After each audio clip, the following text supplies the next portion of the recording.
ñenn ñi vraiment tey école bu ubbee am na sax yoo xam ne pour ñu mën ko amal seen doom du yomb. Pour votre information xam naa joxuma woon peut-être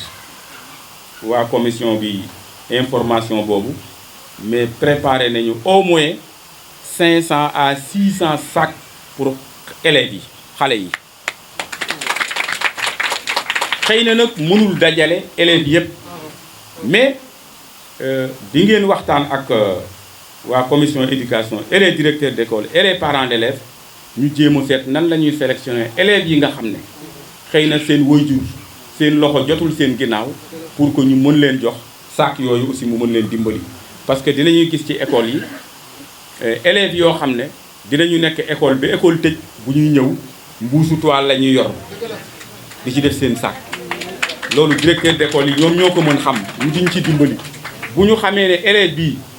xëy na papam wala ay parents amuñu vraiment kattan pour war leen wutal ay sac ñu fexe ba sélectionné yooyu sac yooyu bu ñëwee ñu jox leen ko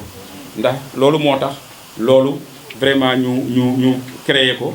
incha allah sac yi bientôt dina ñëw au plus tard ragal naa ne d'ici le 15 war na ñëw parce que def nañu commande bi. beneen bi sànq waa zone sud bi ñu ngi doon wax problème mu lycée xam nga dama bëgg a toujours ñuy deltu ginnaaw tuuti. En 2004 l'État du Sénégal fekk ñun communauté rurale lañu dañu joxe woon ay directives fermes que et puis je parle sous le contrôle de l'inspecteur que tous les chefs-lieux des communautés rurales ñu def fa benn CM. communauté rurale Kër Moussa à l'époque ñu jox ñu benn CM ma fab CM bi yóbbu ko suñu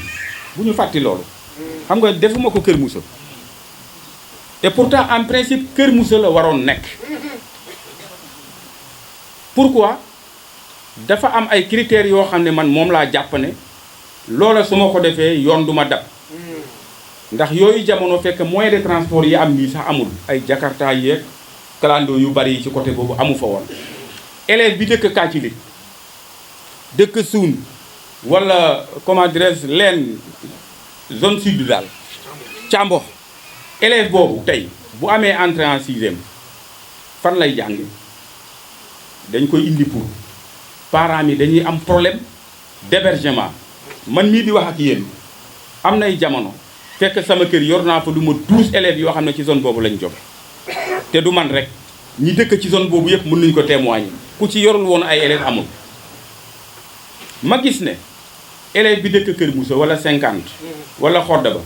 mën na taxaw ci tali bi jël oto dem Bayaa jël oto dem Sébikotane jël oto dem Pout pendant que élève ba nekk fële mënu ko. donc nag pour étiquette mën a am comme ni ko inspecteur waxee léegi ma gis ne CM bi nañ ko yóbbu foofu loolu moo nekkoon objectif bi.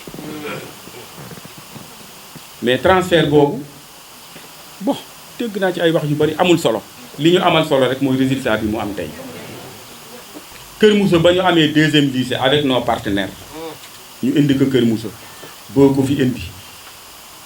dafa xew yëpp xam ngeen ko jaratul ñu di ci jaar mais dama bëgg nañu di bàyyi question politicienne amul sens.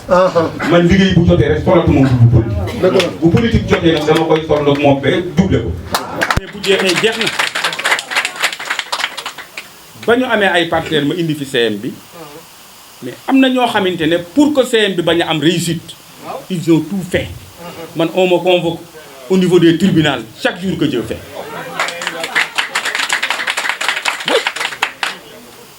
CM bi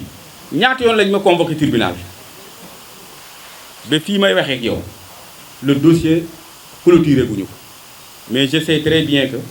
dara du ci dikk parce que li ma def mooy alalu askan wi la ma delloo ko askan wi jeex na. tey nag jamono dox na ba ña doon jooy lycée comment dirais CM te ñu mujje koo am CM bi am na léegi am nañu lycée. lu jot rek yomb parce que ñun aussi li ñuy liggéey dañ koy planifier population yi ñoo ñu fi teg donc lépp lu ñuy def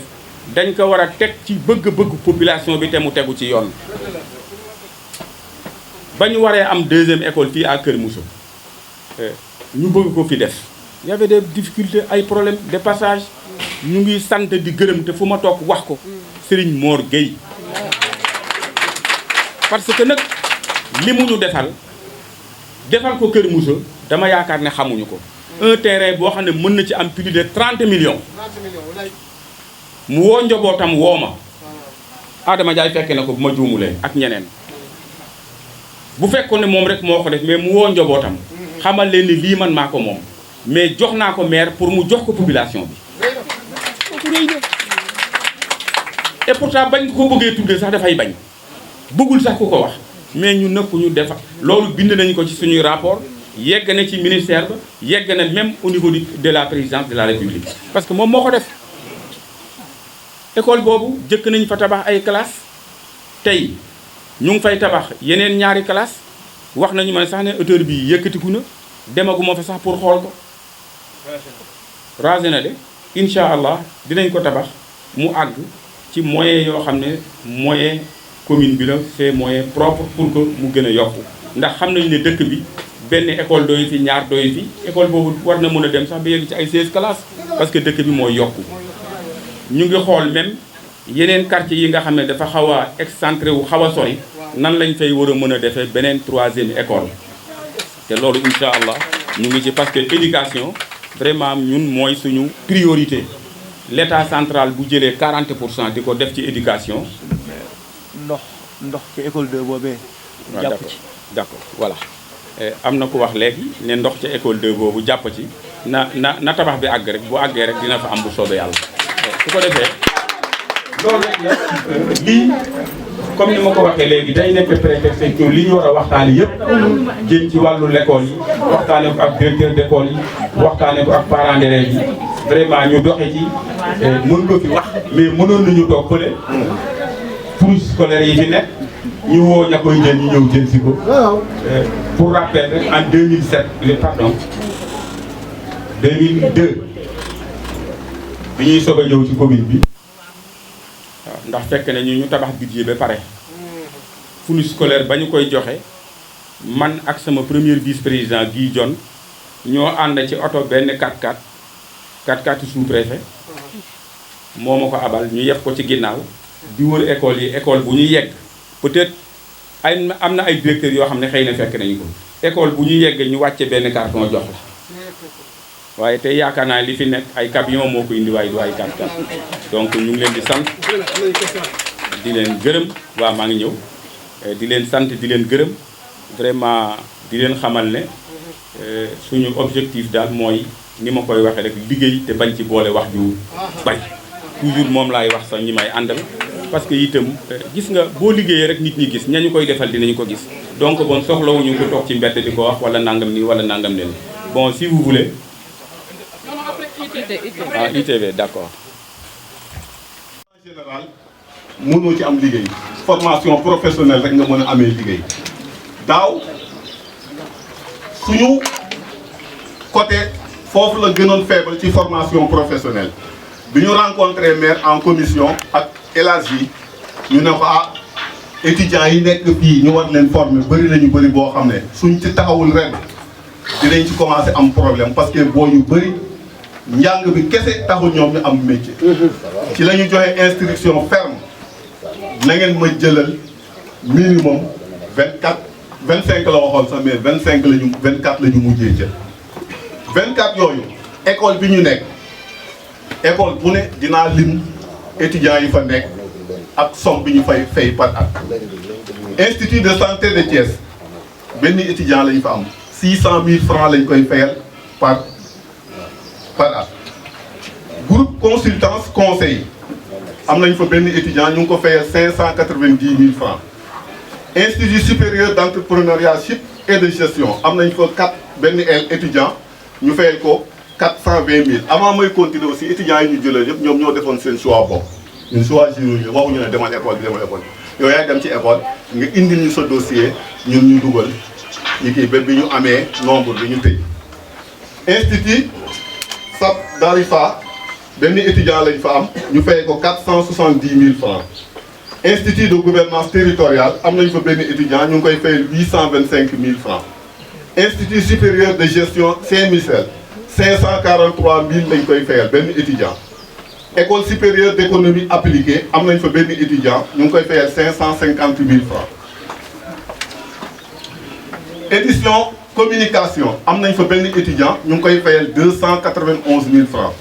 institut Oméga des métiers de la santé am nañ fa benn étudiant ñu ngi koy fayal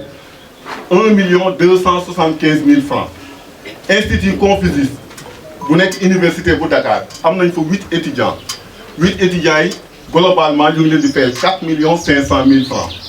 institut privé en formation et management de Thiès am nañ fa benn étudiant ñu ngi koy fayal 550 000 francs. CFPT am nañ fa benn étudiant ñu ngi koy fayal 650 000 francs. haute école management am nañ fa benn étudiant ñu ngi koy fayal 300 000 francs. institut technique de commerce am nañ fa benn étudiant ñu ngi koy fayal 705 000 francs. INSIP Afrique am nañ fa benn étudiant ñu ngi koy fayal 530 000 francs. lycée technique professionnel François Xavier Ndione de Thiès am nañ fa benn étudiant ñu ngi koy fayal 550 000 francs. institut d'études en santé ñu ngi ko am nañ fa benn étudiant ñu ngi koy fayal 517 000 francs. au total muy 24 étudiants yi nga xam ne tey jii nii mairie moo leen jël en charge waaye leen fayal seen formation professionnelle. 24 étudiants yooyu au total mu ngi nekk 13 766 000 francs.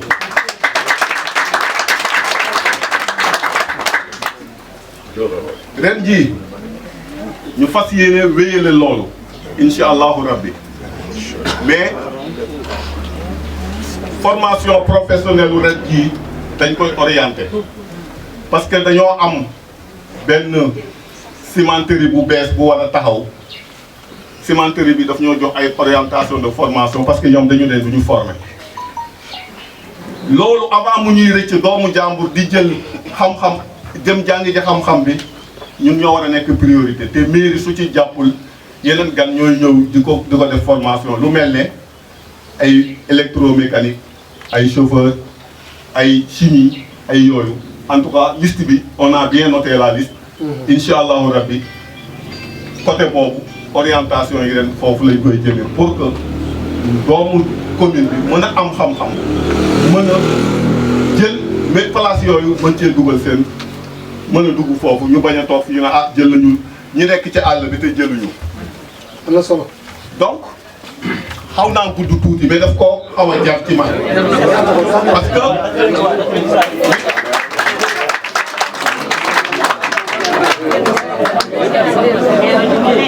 li tax man protocole bi ba démb boolewul ma ci woon ba démb boolewul ma ci woon fii chaque année maire la ñuy bàyyi mu wax ñu bàyyi ma ci tuuti te maire xamul dara li xew lu dul décision suñ koy jël ñu dem ci moom waxtaan mën a jël leen. soo ba laajoon privé bële Djibril Diouf ñaata élèves laa wax xam ko. soo ko xamut laajoon ñaata la effectif école yi nekk muy nii xam ko. ma ne leen nag man jot na ma taxaw ci kanamu mbooloo wax parce que moom du ko wax su ko waxul man maa war a wax foofu lañ toll ba tax na loolu tekkaayam ak noppeem ñu bëri dañ ñu cee yàq mairie Kër Moussa defu fi dara defuñu fi dara wante à partir de tey xaw ma def yeneen secteur xaw ma sport yéen waa sport xaw ma loolu la maire def ak waa santé ak yooyu mais éducation képp ku fi newati maire deful dara ne ko woo Issa Diouf sama numéro téléphone jël ngeen ko su nekkee ku ko soxla su paree mu jox mairie Kër Moussa inspecteur a ngi nii toog sama wet inspecteur a ngi nii directeur yaa ngi nii toog li ma bind fii lépp lu ci nekk dudul dëgg dëgg la ngeen wala su may tëjee commune yi nekk fii Thiès département suñ ci jëlul pays ci wàllu performance éducation ñun deuxième la ñu war a jël. circonscription sa circonscription ñaata commune la 12 communes kon maire yaa fu su nekkoon ci yow ak sa équipe municipale résultat yu mel nii ñun duñ ko am wax bi nag dafa jeex ñun dañoo toll suñu jëf ñu fësal ko parce que chaque jour dañ koy dégg ci réseaux sociaux yàlla sax dafa maa nattu man bëru ma wax mais à partir de léegi fii fa élection yi jot fu waay wax dinaa wax fu maa ngi leen di sant di leen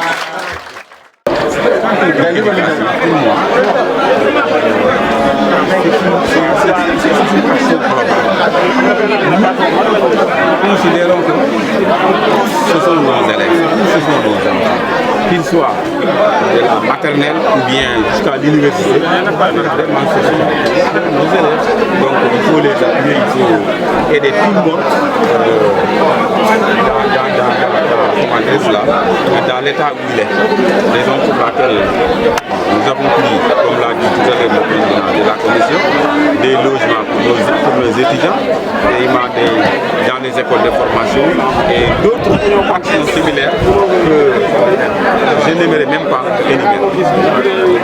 Voilà, très bien. C'est bon. C'est une question. Voilà, monsieur le maire, kon ci wolof rek du tënk tey mu mel ni da ngay jox ay fourniture yu jëm rek ci wàllu école ci biir dañu doon joxe tey ay fourniture scolaire mais comme ma ko waxee sànq rek joxe fourniture scolaire yi dafa nekk rek benn prétexte boo xam ne dinañu mën a permettre ñu mën a jàkkaarloo ak ñi nga xam ne ñooy jàngalekat ñooy jàkkaarloo ak ñi nga xam ne ñoo leen di contrôler ñu wax inspection pour que vraiment li nga xam ne mooy problème mu l'école ñun ñëpp ñu mën a toog pour waxtaane ndax tey yaakaar naa ne yu bëri génn na fi yoo xamante ne du sax wàllu ay cahier ay diggante mais au delà te loolu lu am solo la parce que dafay tax ñu mën toog waxtaan acteurs yi nga xam ne ñoo nekk ci biir yëpp muy enseignants yi muy contrôleurs yi muy aussi la collectivité territoriale bi mën a toog waxtaan seet yi nga xamante ne vraiment ay rëpp-rëppal nan lañ ko war a mën a joyante ba nga xamante ne suñu éducation dina mën a gën a dem ci kanam. alors tey jii bu ñu ko doon xayma ci wàllu koppar ci ñaata nga génne ak ñaata xayma tey dem na ci 11 millions 500 yi nga xam ne ay cahier rek la ay yeneen yi bokk ci d'ailleurs wax naa ko sax préparé nañu benn montant additionnel boo xam ne dem na ci plus de 5 millions pour jënd ko le petit matériel ak ay sac pour que sac yooyu aussi mu mën a servir xale yi nga xam ne wax naa ko sànq di nga gis école xale yoo xam ne te loolu directeur d'école yi mën nañu ko témoigner école mën na ubbi ba muy tëj da ngay gis ne rek benn sac bu ndaw la ñuy yor ci def seen i bagage te loolu aussi daf leen di xaw a marginalisé donc kon ñooñu dinañ ci def benn liggéey boo xam ne dina mën a tax bu ñu leen xamee ñu mun leen jàppale ci côté boobu ñu mën a am ay sac yoo xam ne wax sa bilan ci wàllu éducation xam naa ne temps bi day gàtt lool ndax li mu fi def bëri na tey établissement yi ak liggéey bi nga xam ne def nga ko. voilà xam naa ne tënk ko wax naa ko sànq dafay laaj rek defoon naa sax ne dina ko def le président de la commission éducation mu produire benn document synthèse boo xamante ne mooy discours bi mu def sànq ndax xam naa ne lu bari mënu ko wax comme ça loolu tey bu fekkoon ne pare woon ngeen jot su ngeen demee ci seen i rédaction di ngeen ko mën a exploiter xool li nga xam ne moom lañu def ci wàllu éducation ñu xam ne liñ ci def moom lu bari na. également monsieur le maire bu ñuy xool tey wàllu njàng meeg jàngal bi daara ji nekk féete suuf moom mooy seen compétence transférée mais dañuy gis nga jéggi ko ba dem ci ay logement ak i ni mel ba sax am ñoo xam ne sax seen i jàng bitim réew yaa ngi ci def sa bopp. xam nga loolu boo ko gisee aussi il faut ñu xam ne éducation dafa amul yemuwaay am na fu mu tàmbalee mais amul fu mu yem man loolu laa gëm parce que man damay wax toujours ne système bi ma gis sax ñu di ko doxal mooy ne conseil départemental moo am compétence ci lycée yi wala CM yi non man gisee woon te loolu proposé naa ko ci benn ndaje de haut niveau pour que ne war nañu xoolaat texte yi nan lañ koy changer parce que tey boo bëggee tabax tey jii benn CM wala benn lycée nga bëgg a suuf boo koy def fan nga koy jële da ngay dem gisi maire bi moo lay jox suuf donc naka la maire bi mën a joxe suuf nga def fi l'école ba pare nga delluwaat ne amul compétence c'est contradictoire donc loolu aussi vraiment ñun ñu ciy def ñu mën ñun les maires pour que yooyu inégalité ñu fexe mu daj vraiment kenn ku ci nekk day intervenir selon la nga mën tey ñun mënuñu seetaan ne ñun commune rurale lañu suñuy étudiants yi nekk Dakar yi traîné du ñu am fu ñuy dëkk suñuy élèves yi nekk ci war a am fu ñu baax loolu ñun duñ ko seetaan loolu moo tax ñu dugal ci suñu loxo mais gis nañu du conseil départemental moo leen di jëleel ay logement du conseil départemental moo leen di fayal ay bourse donc bon ma gis ne loolu lépp ay correction yi la yoo xam ne war nañu ko def li ñuy tuddee toilettage des textes pour que kenn ku ci nekk mun ci intervenir ba jafe-jafe yi nga xam ne mooy am ci éducation mun léegi ñii ne compétence conseil département ndax mun na may benn enseignant benn parcelle c'est pas possible mënul nekk parce que amul territoire xam nga conseil département amul territoire.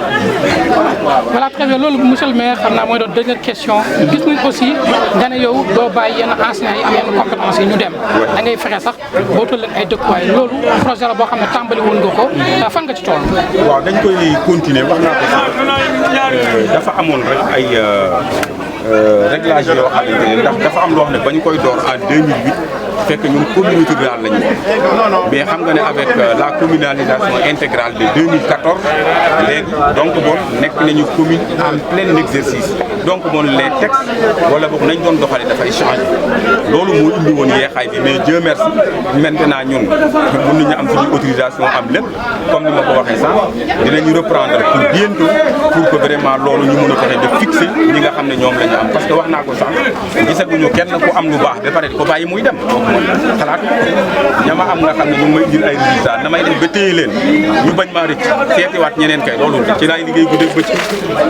Monsieur le maire, peut-être une question. Bon, qu'est-ce que vous pensez du contexte où tey jàng tey si l'on sait que la dotation de fourniture est là présente devant vous, comme vous le faites chaque année. Qu'est-ce que vous pensez du désherbage des établissements? Une question très importante. Là aussi dañuy ñaax des ASC parce que man dama jàpp ne aussi ñoom am nañ ci rôle bu mag bu ñu war a jouer parce que mënuma comprendre benn ASC nekk ci benn village donné seen rakk yi di fa jàng seen jarbaat di fa jàng école boobu ñu war koo désherber war koo nettoyer ASC dem taxaw fël ba parents d'élèves yi ñooy ñëw wala ñenn ñi day ñëw ci mairie bi di leen solliciter des moyens pour war a désherber des écoles donc man loolu vraiment dina attirer attention les présidents des zones à travers le président de la commission jeunesse sport et emploi pour que vraiment ñuy waxtaan ak ASC yi ñu mën a dugal seen loxo ci côté moom il ne reste que loolu nekk seen participation c'est le minimum quand même. Voilà. Ce point en français? Oui, je dis bien que je vais donner des instructions au président de la commission jeunesse sport pour qu'il prend langue avec les présidents des zones et les ASC vraiment pour qu'elles participent vraiment au désherbage de ces écoles-là parce que c'est le minimum. Voilà. benn laaj laa amoon pour li président Issa Diouf wax sànq ci affaire ci fourniture yu ñu joxe ci école arabe yi. mais dama gisul ci cérémonie bi gis ma benn école arabe bu teew gis ma benn école arabe ñu jox ko kàddu ci cérémonie bi est-ce que ñoom njëkk nañu tey bis bi. waaw xam naa ne question la boo xam ne damay ciy jéem a tontu ci kanamu ki ci waroon tontu mais dama gis ne aussi cérémonie bi ni mu demee ak contexte bi mu ñu fekk aussi jàpp naa ne waruñu mën a jàppal dajale ñu bëree bëri ci boo xam ne nii la xatee te gis naa ne école arabe yi d'après information yi ma am ñoo ëpp ñaari yoon école français mais nekkul ne loo xam ne dañ leen di jéem a marginaliser c'est loin de ça vraiment dinaa leen wax ñoom ñu seet prochainement aussi loolu dañ lañ koy corriger parce que seen fourniture yaa ngi fi mais question bi ñu posé aussi man ànd naa ci parce que seen teewaay aussi comme tout le monde ñu sentir ne aussi ñoom ñi dem ci la ñu bokk moo leen doon gënal ñu di leen ko jox séparément je pense que loolu moo nekk sànq wax nga ba tudd ay sac pour ñu war a jàng yeneen école français est-ce que loolu école arabe ci lañu bokk bien sûr ñoom ñëpp ci lañu bokk parce que lii ko bëgg a jox mooy ñi nga xam ne jàpp nañu seen i booy jur seen loxo joxul seen ginnaaw te loolu nag liggéey la laaj nag boo xam ne vraiment dañ ci impliqué ñëpp ñu waxtaan ci bañ a seet ay parlant mais seet ñi nga xam ne vraiment néew nañu doole ñu xool ñu leen di jàppale ci sax voilà.